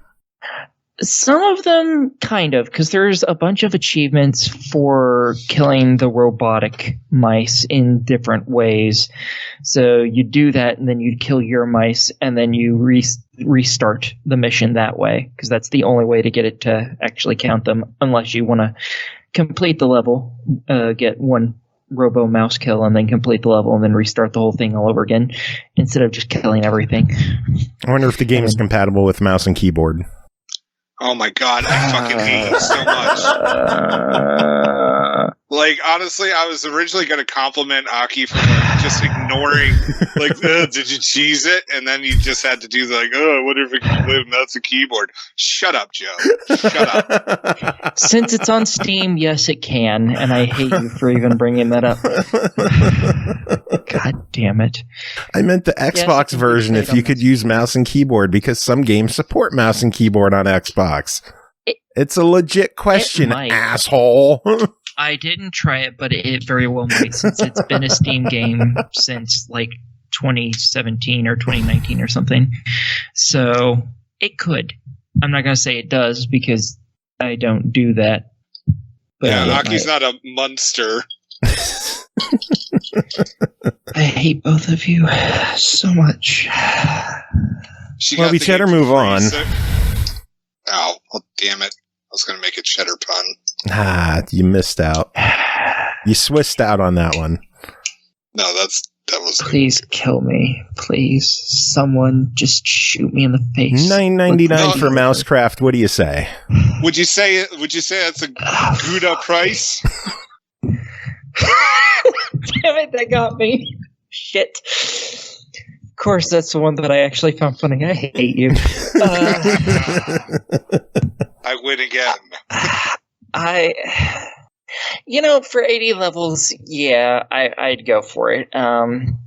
It does get kind of repetitive and a little bit boring near the end, just because every 8 to 12 levels you get a new block, and then you play a bunch of levels that kind of focus on that block. So it gets kind of old in between the different blocks. So $10, sure, it's not bad. It just may not be the most exciting game after a while, but you can say that of most games. So yeah, sure, go for it. Cool. All right. Next game to talk about is the Enigma machine, developed and published by Dolores Entertainment, released January 18th on Xbox One and PS4 for $6.99. The Enigma machine is a first-person sci-fi horror puzzle game that aims to capture the obscurity and unpredictability of games of old, framed within an increasingly unsettling presentation. Jacob, what is the Enigma machine? So, honestly, the game sets it up as if you're at some sort of a computer terminal and you're with the Enigma Corp and they're having you test out their latest thing, which lets you see the inside of an android's brain, in a graphical presentation. There are definite local, if you follow like Chris Straub's YouTube horror series, it's called Local 58, where it's just like all these random like horror things. They're like short horror films that like are no more than like 5 minutes, but like they're all very eerie in its presentation. This would honestly fit right in with it. So you have to, so you pretty much just have to, you log in and you start talking to the android, and you get more and more information as, you know, you go on with these conversations, and then eventually you can just start logging into these levels, and going from there. Now, pretty much with the levels, now keep in mind that this game is short. You could beat this game in about an hour. Oh, wow. And pretty much what you just have to do with each level is that you have to get an access code and then enter it in at a computer terminal, and then the level will end. You can have more conversations with the android, and then progress to the next level. And some of the one of the puzzles was a little weird, and I hate that pretty much everyone just wants to post like little speedrunning videos of this thing. Because for level 3, I honestly didn't understand where I was supposed to find the access code, and everyone's just like, "Oh, here it is. You could just skip it." Like, and I'm just, what? Like, I want to understand how that level worked. Otherwise, the game was fine with its puzzles and everything. Like, everything was either obvious or like you could eventually figure it out through trial and error. And when you get to like the final level of like, you know, decontaminating this android's brain, like shit goes insane. And it is a really crazy thing. Now, what I've really liked about this is that once you get inside the android's brain, everything looks like it's video game graphics like circa like 1997, but they still look modern. And it's one of those just like, the graphics look shitty, but they're purposely shitty, and like, and it takes like a level of skill to make it look like that. If you understand what I mean, and it's just, it was really friggin' well done. I was really impressed with this game. I only have a couple of gripes about it, and pretty much it's just, first off, as I said, level 3, I don't understand how exactly you get the code. And all of the videos that I watched for it, like everyone's just like, here's the code, just go on to the next one. So I don't know what I'm missing, but there's that. And then, if you have like vision issues with this game, well, first off, if you're prone to seizures from like, flashing lights and stuff like that, you will probably want to avoid this game. Just saying that up front. So, Aki, it's good you didn't cover this one. Yeah, the game does tell you that at the start. So, yeah. But pretty much, like, if you have vision issues like I do, because I'm getting old, you have to type in everything with a keyboard, an in-game keyboard, and it's not easy to see where the cursor is highlighted. So I had to sit like 2 feet away from my huge ass TV. And then on top of it, towards the end of the game, when the android is talking to you as you are in the levels, everything shows up in the bottom left-hand corner, and it is in the smallest damn type possible. And so it's just like, I'm glad I was sitting where I was, because there's a huge chunk of story that you're otherwise just not going to get. Otherwise you're just going to be like, oh man, this shit's crazy. Like, you know, but if you're also like playing it while you're reading the stuff in the corner, you're like, wow, this is fucked up. And so it's a very effective like sci-fi horror thing. You can get it on Steam for $5. Joe, I think you said it's $6.99. Yep, on $6.99 on Xbox. What are your thoughts? Totally fucking worth it. It was my favorite game that I reviewed for this podcast. Like it's I'm sorry, it's not $6.99. It's $8.99, and it is on sale for $7.19. I don't know where I had the $6.99 from, but I am sorry. It is $8.99 on Xbox, currently on sale for $7.19. Okay, well, either way, still worth it. As I said, I will warn you. it is it is a short game. It takes like less than an hour to beat. The achievements are all like you can get them in one sitting. That's a selling point for some people. Yeah, I mean, it doesn't really lend itself to replayability, unfortunately, as far as I'm aware. But honestly, I really dug it. Like, I'm really glad I took this game. Cool. All right, next up is Downslope, developed and published by Mind's Eye Games, released January 20th on Xbox One, Series X and S, Switch, PS4, PS5, and PC for $4.99. The mountain awaits. Snowboard your way down the dizzying descent, face complex, tricky courses as you make your way further and further down the mountain slopes. Meet the ghosts of those who have braved its slopes before you, and maybe, just maybe, you can reach the end. Are you fast enough? Are you skilled enough? There's only one way to find out. Jacob, what is Downslope? So, if you just the answer's look at the weird. Yeah, so if you just look at like the promo photos that are up on the Xbox site, you're just like, oh, okay, so it's like a retro snowboarding game. Okay, whatever. But if you watch the trailer, like the first half, yeah, you still have like, oh, it's a retro snowboarding thing, and then shit gets weird. I kind of wish the trailer didn't give away as much as it gave away. That's honestly fair, because that would lead to a bunch of like what. Like, I mean, first off, for the game devs, it would mean like they could easily figure out who actually played it and who didn't. But also, it's just like, yeah, because then you would just run into like you play a few levels and then you run into like a ghost who's like, ooh, I'm spooky. Aren't you scared? Come on, you're supposed to be scared of me. Ooh. And so, yeah, so it's pretty much, like, as I said, it's a retro snowboarding game, and you have to go down these mountainsides, which get increasingly harder. And each level, if you want to get a perfect on it, you don't wipe out, and you collect their, like, 3 coins or 3 gold, like, whatever they are. I just call them coins. But, and you just complete it as quickly as you can. And it turns out that, yeah, there's an actual, like, plot to this game. And you have, like, all these ghosts on the mountain of people who came before you. And, like, they're either trying to, like, freak you out or, like, give you advice. And the game just gets progressively weirder and weirder as you go on. And, like, I kind of don't want to talk too much more about the game because I don't want to spoil how weird it gets. It really is a game that you just, like, honestly, it's kind of like the Enigma machine. Like, there's only so much you can say where it's just, you just really need to go experience it for yourself. So how are the snowboarding mechanics?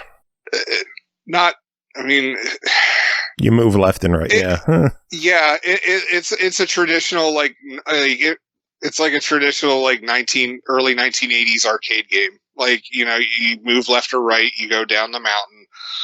And that's really all that there is to it. I mean, like, you can speed up and slow down, and the game does introduce those mechanics and how to do some other stuff. But there's really not much to it. Like, the gameplay's fine. It's not earth-shattering, but it is what it is, But yeah, it's a weird title, and I enjoy it. So. Yeah, how much does this thing cost? It is $4.99. Totally buy it. Yeah, it's like, yeah, totally buy this weird ass $5 title. Like, it's a quirky little thing, and I recommend it. Carnage is saying that it has a free trial. I completely forgot I had a free. I'm just looking at the store page that says install. So Carnage saying it gives 24 hours of real time to play the game, and you could get achievements in the trial. It is worth the $5 though. It is worth dropping the $5 for this one. I was going to say, help the devs on this. Just buy the damn game. Yeah, it's only $5, so pick this one up. It's cheap ass Jacob tells you to spend that $5. Well, we got one more $5 game to talk about. That's called Jisei, the First Case HD, developed by SakeVisual, published by Ratalaika Games, released July 2020 on Xbox One, PS4, and Switch for $4.99. Teenager with no name and no home wanders from one city to next, burdened by the weight of his extraordinary ability. When he's accused of murdering a woman that he's never met, he sets out to prove his innocence and find the true killer. The investigation quickly takes a turn for the complicated when a strange voice appears in his head, warning him to watch his step. Aki, you covered the second game last week. You lamented the fact that you didn't play the first. So I fucking bought you the first. Now tell us about it. It's fantastic. Wonderful. Okay. Is it worth $5? No. Yes, very much so. Okay, so this one you play as the same character, obviously, as the second game. In this game, he doesn't even go by any name. In the second game, he went by Kongai, which was just a really bad, stupid, made-up name. And this one, he wakes up in a coffee shop, not knowing where the hell he is at all. He's like, "Oh, I must have come into this." And he looks down at the coffee. "Oh, a triple shot," and I fell asleep. Huh? Maybe I should get more coffee. It's like, okay, yeah, okay. I'm sure lots of people can jive with that. All right, cool. And then he goes to go to the bathroom, and he sees a dead body. And of course, he has to go touch it because that's what he does. When he touches a recently deceased individual's skin, he can relive their last moments to help him figure out generally what happened to them. And of course, right in the middle of doing that with this woman who has a knife sticking out of her chest, someone walks in and sees him and is like, "Oh my God, what did you do? Blah, blah, blah." And, of course, there's just happens to be an off-duty detective there who decides, "Oh, well, yeah, you did it. Prove otherwise." And then you go about proving otherwise. This one is a lot more contained than the second game. It's also a lot shorter. Because in this game, you have 4 areas that you can enter, not just 4 main areas, just 4 areas, whereas the other one had like about twice as much, maybe a little more than that even. You have the main area of this coffee shop, you have the men and women's bathrooms, and then you have the hallway, which is where the detective stands because that's in next to both the bathrooms. No one's going to mess with the evidence while he's there. Dun dun dun. And you happen to meet the only 3 other people other than the detective and yourself, obviously, in the room. One of those is the proprietor, basically, who works there. Her name is Chance, and she's stupid. Really hard to come up with another thing for that. She's not very smart. She wants to be a singer and she can't sing, and she looks like a blonde bimbo, so she's not very smart. Then you have the office lady who looks like a bitch and who says you're the murderer. And then you have, if you've played the second game, it's a very familiar face. But if you're playing this in order, not so familiar. It's Nisaki. Well, don't give it away. I was going to say. Well, he tells you who he is pretty soon. If it's the game's only like an hour. Game, yeah, it's not really a spoiler. Right. He doesn't tell you who he is right away, but you do figure it out. The game's not long enough for you to worry about that, because that's not actually a main part of it. You don't know he's part of the little detective agency until about where you learn his name, and it's not too far in. He's pretending to be someone else because he and his people are there to watch over somebody, and he doesn't tell you who. And yeah, so you have to talk with these people and the detective a little bit, mostly just telling the detective what you've learned from these other people, actually. And then while doing that, you suddenly get a voice in your head. Dun, dun, dun! and I've already told you exactly who it is in the last game. It's Aki. Kind of hard not to spoil these things that are so blindingly obvious if you've played the second game. Though your character doesn't know that, and doesn't know that until the very end of the game when the door opens. So you gave it away. You just gave it away in the review. Oh my God, Aki. I've already told you who had that power in the second game. It's kind of obvious who has that power in this game. Because in that game, not if you didn't play this game yet. First game. I did the review already. But if no one listens to it. Then no one's going to listen to this. No spoilers. Haha. See? Smart. I win. Well, it's a $5 game. What are your thoughts on it? You can beat it in probably an hour, maybe 2 if you're unlucky. Yeah, I think it's totally worth it. I think it's really fun. There's a whole bunch of different endings, but they don't all require brand new playthroughs. You can get every achievement in 2 playthroughs, but they are 2 full playthroughs. Yeah. Get this one, then get the second one. Yeah, and preferably play them in that order. In order, yeah. So that, stuff makes a little more sense. No, you didn't pay for either, so quit bitching. Well, yeah, that's true. All right, that is it for this episode. No, before we go, did you see what I posted in chat? What? That in 95 days, Halo is getting the Season 2 update, and that is going to include co-op campaign options, finally.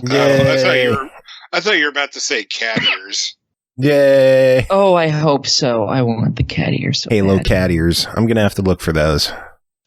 Anyway, thanks to you two for being here, hanging out, keeping me company. Big thanks to Logan DeMelt for coming on and chatting with us and keeping us company. That was a fucking awesome interview. I had no clue where it would go, and he just hung out and went toe-to-toe with us, and it was awesome. Yeah, I was surprised. That was a good meandering conversation. And it went That's so the best long. One. Worth it. Yeah, we're definitely worth it. Yeah. All right. Well, we are going to wrap this up. Does anyone have any final words to end the show? Banana! My phone is on, hold on, what is it on? 17%, and I warned Joe that, there was a very real chance that my phone battery wouldn't... banana. Too bad.